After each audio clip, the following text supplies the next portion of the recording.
नमस्कार. चला तर मग आज एका अशा करिअर क्षेत्राबद्दल बोलूया जे आपलं भविष्य घडवतंय. हो, आपण बोलतोय इलेक्ट्रॉनिक्स आणि टेलिकम्युनिकेशन इंजिनिअरिंगबद्दल.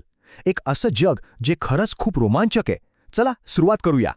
म्हणजे अगदी सोप्या भाषेत सांगायचं झालं तर आपल्या हातातला स्मार्टफोन, आपण वापरत असलेलं इंटरनेट आणि आपल्याला एकमेकांशी कनेक्ट करणारं प्रत्येक तंत्रज्ञान, या सगळ्याचा पाया म्हणजे हेच विज्ञान. खरं तर हे आपल्या जागतिक कनेक्टिव्हिटीचा म्हणजे जगाला जोडणारा एक कणाच आहे. हे सगळं ऐकायला खूप छान वाटतं, नाही का? पण मग या आधुनिक जगाचे शिल्पकार बनण्यासाठी नेमकं काय लागतं? आज आपण याच प्रश्नाचं उत्तर शोधणार आहोत. चला पाहूया की एक यशस्वी ENT इंजिनियर बनण्याचा मार्ग नेमका कसा असतो. तर कोणत्याही मोठ्या प्रवासाची सुरुवात होते ती एका मजबूत पायाभरणीने, बरोबर? मग ह्या करिअरच्या मार्गावरची पहिली आणि सगळ्यात आवश्यक पावलं कोणती आहेत? चला ते बघूया. तर बघा, या प्रवासाची सुरुवात होते 4 वर्षांच्या एका पदवी अभ्यासक्रमापासून. आणि हो, एक गोष्ट लक्षात ठेवली पाहिजे की इथे भौतिकशास्त्र आणि गणितामध्ये तुमचा हातखंडा असणं खूप महत्त्वाचं आहे, कारण याच 2 विषयांवर हे संपूर्ण क्षेत्र उभं आहे. राहिला प्रश्न फीचा, तर ती प्रत्येक संस्थेनुसार बदलते. म्हणजे सरकारी आणि खाजगी कॉलेजेसमध्ये फरक असतोच. बरं, एकदा का पाया पक्का झाला की मग वेळ येते आपलं स्पेशलायझेशन निवडण्याची. कारण बघा, इलेक्ट्रॉनिक्स आणि टेलिकम्युनिकेशन हे काही लहान-सहान क्षेत्र नाहीये, ते खूप मोठं आहे. आणि त्यात यशस्वी व्हायचं असेल तर स्वतःची एक वेगळी ओळख निर्माण करणं गरजेचं आहे. इथे काही लोकप्रिय पर्याय दिसतायत, जसं की VLSI. हे काय आहे? तर आपल्या मोबाईलमधल्या त्या अगदी छोट्या चिप्स डिझाईन करणं. किंवा मग IoT म्हणजे इंटरनेट ऑफ थिंग्स. सोप्या भाषेत आपल्या घरातल्या सगळ्या वस्तू, उपकरणं इंटरनेटशी जोडणं. तुम्ही बघू शकता, प्रत्येक क्षेत्रात किती वेगवेगळ्या संधी आणि कौशल्यांची गरज आहे. ठीक आहे, शिक्षण पूर्ण झालं, डिग्री हातात आली, आता पुढे काय? हा प्रश्न सगळ्यांनाच पडतो. चला तर मग पाहूया, ENT इंजिनियर्ससाठी भविष्यात करिअरचे कोणते रोमांचक मार्ग उघडे आहेत. साधारणपणे 2 मुख्य मार्ग आपल्या समोर असतात. पहिला तो म्हणजे कॉर्पोरेट मार्ग. म्हणजे काय? तर एका चांगल्या कंपनीत नोकरी करायची, अनुभव घ्यायचा आणि हळूहळू पुढे जायचं. आणि दुसरा मार्ग आहे उद्योजकतेचा.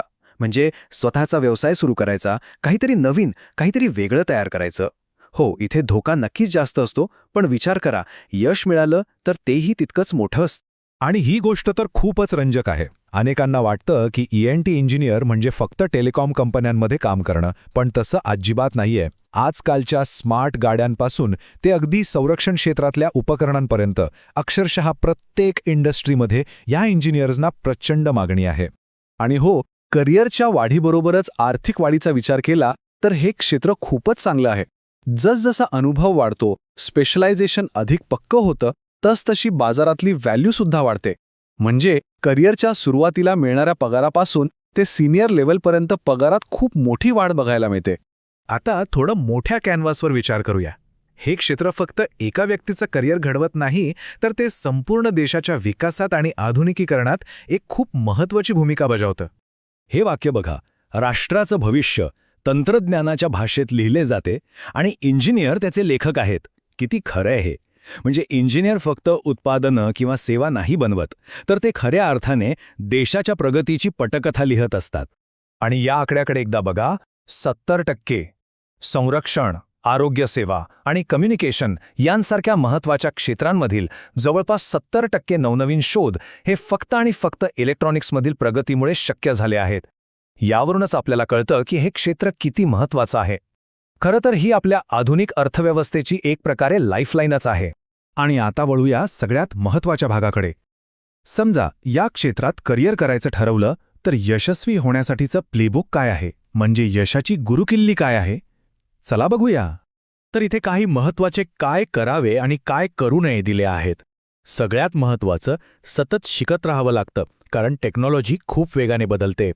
दुसरं म्हणजे फक्त टेक्निकल स्किल्स असून चालत नाही, कम्युनिकेशन आणि टीमवर्कसुद्धा तितकंच महत्त्वाचं आहे. आणि हो, अपयशाला कधीच घाबरायचं नाही, कारण प्रत्येक नवीन शोध हा चुकांमधूनच शिकून पुढे जातो. या काही गोष्टी लक्षात ठेवल्या तर यश नक्कीच मिळतं. तर आता आपल्यासमोर इलेक्ट्रॉनिक्स आणि टेलिकम्युनिकेशन इंजिनिअरिंगचा हा संपूर्ण ब्लूप्रिंट आहे. सगळे घटक तयार आहेत. आता खरा प्रश्न हा आहे की ह्या ब्लूप्रिंटचा वापर करून भविष्यात काय घडवलं जाणार आहे, कोणती नवी क्रांती केली जाणार आहे, याचा विचार करायला नक्कीच हवा.